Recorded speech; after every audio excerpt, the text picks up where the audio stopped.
Good.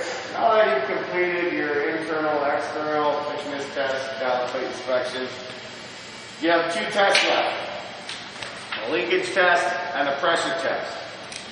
The pressure test is at the tank's highest air pressure rating, or pressure rating, and the leakage test is under that. You want to start with your leakage test in case you visually couldn't see something wrong. You would rather this tank rip open at 3 psi than you would at 5 psi. So you always start with your leak test first, just to be a little extra safe.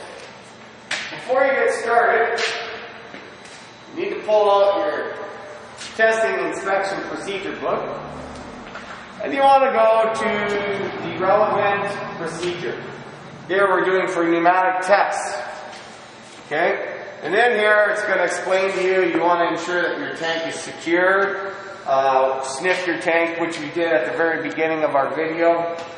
Gather all necessary equipment, so i.e. the test cart, your documentation and signage, the procedure book. Okay? Verify that all stand gauges, hoses, PRV, pressure relief have calibration tags. So we can see that we have calibration tags. Our gauges are both at 0. We have our spray bottle for testing seams. No damage is visible. Everything is secured. We're good to go. Okay. Verify that your test hat is in good condition. You're going to take your hat, you're going to check your seal, your gasket. You're going to ensure that nothing's cracked or broken, that everything functions properly. Okay? We're good. Okay. So you want to make sure that your air dump valve is open. That way you can't accidentally build pressure while you're setting up. Then what you're going to do is you're going to take this lid up top. You're going to attach it to the manway. You're going to route these two hoses up there. One hose right here provides air to the tank. And this hose right here feeds the pressure of the tank back to the gauges. You'll notice that both hoses have different ends. Sure, they can connect this way, but that's not going to do anything. If you compare these to the lid, you'll see that they also have different ends. So this can only attach here, and that can only attach here. So there's no way that you can mix up how you're attaching these hoses. Okay? You want to make sure that you never touch this regulator. This regulator has been set to allow a certain amount of air through so that you do not overpressurize.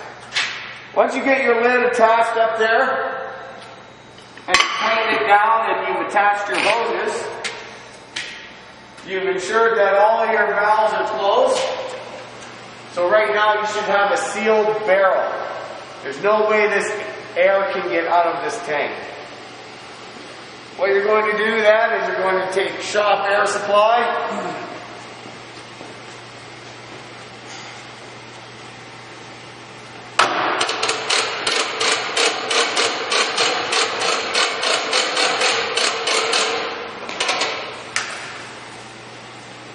And you're going to have it ready to go.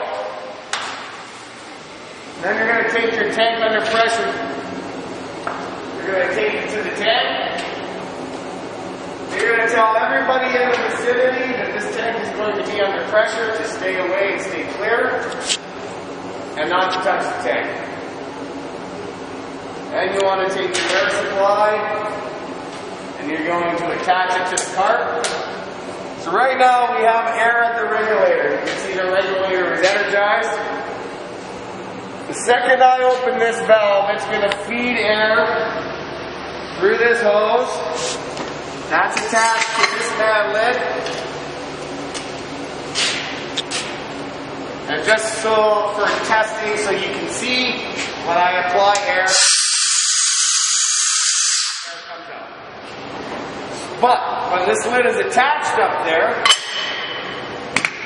that air is going to have nowhere to go. This tank's going to fill. That's where this comes in.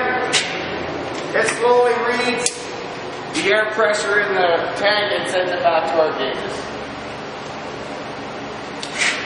You now want to close your dump valve.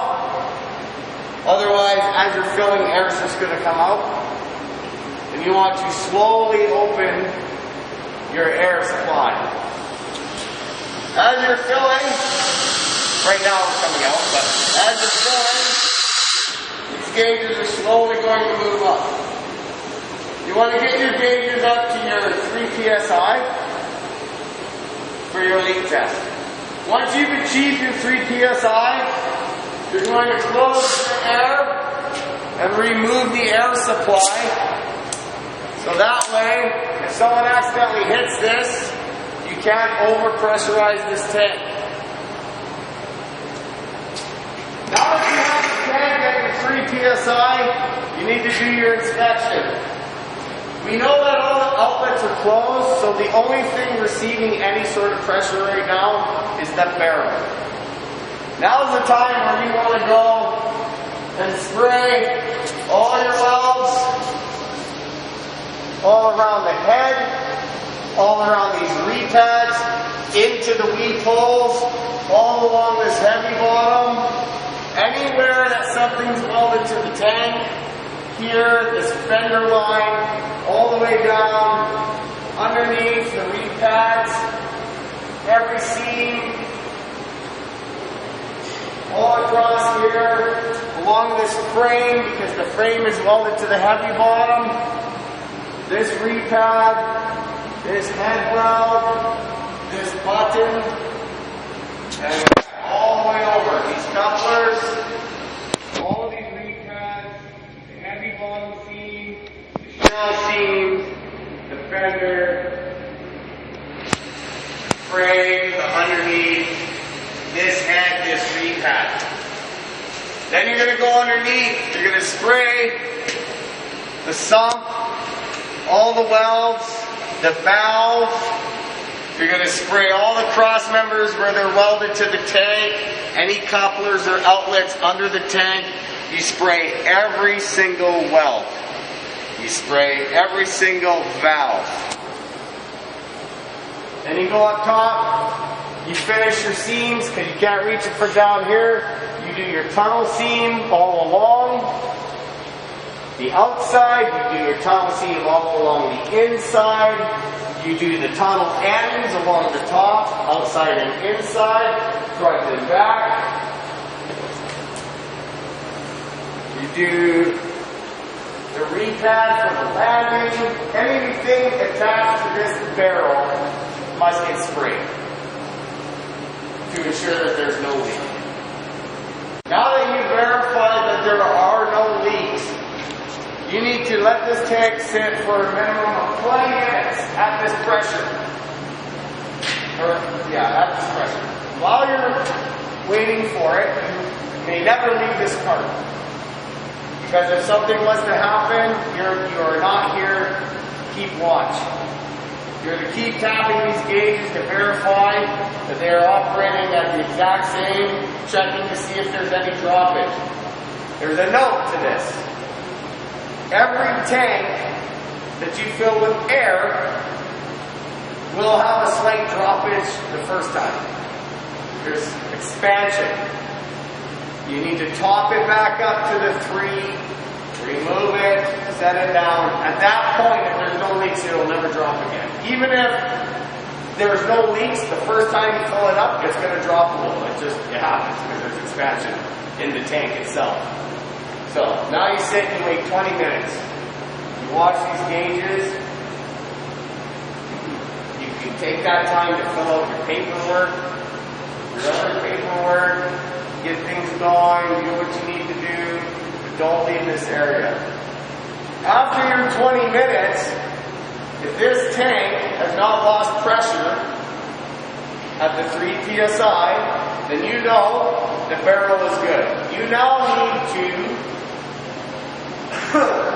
need to leak test your plumbing.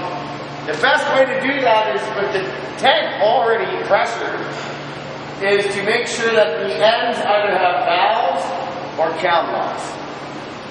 So I want to test my vent first. With the tank under 3 psi, I'm going to open the vent. Now that pressure can go into the vent line. And now I'm going to come here, and I'm going to top it back up to 3 psi. I'm going to close it, disconnect my air supply.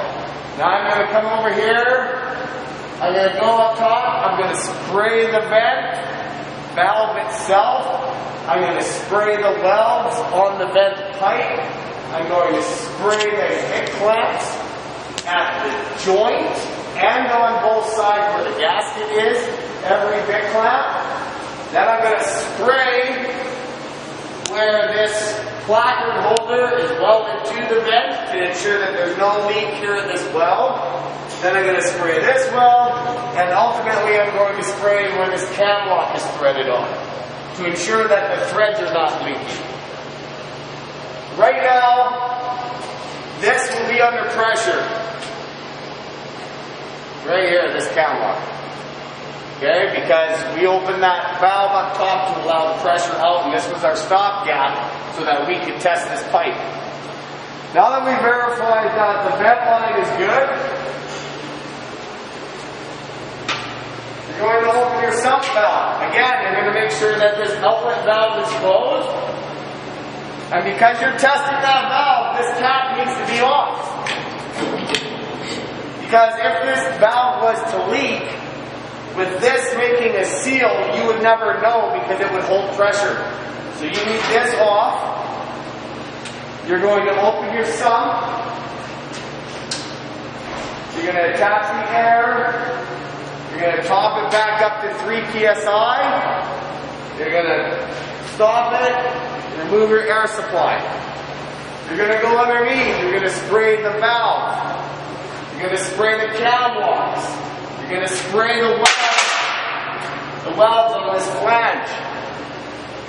Here.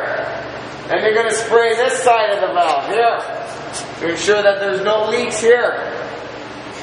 And then you're going to wait and see. You're going to watch your pressure.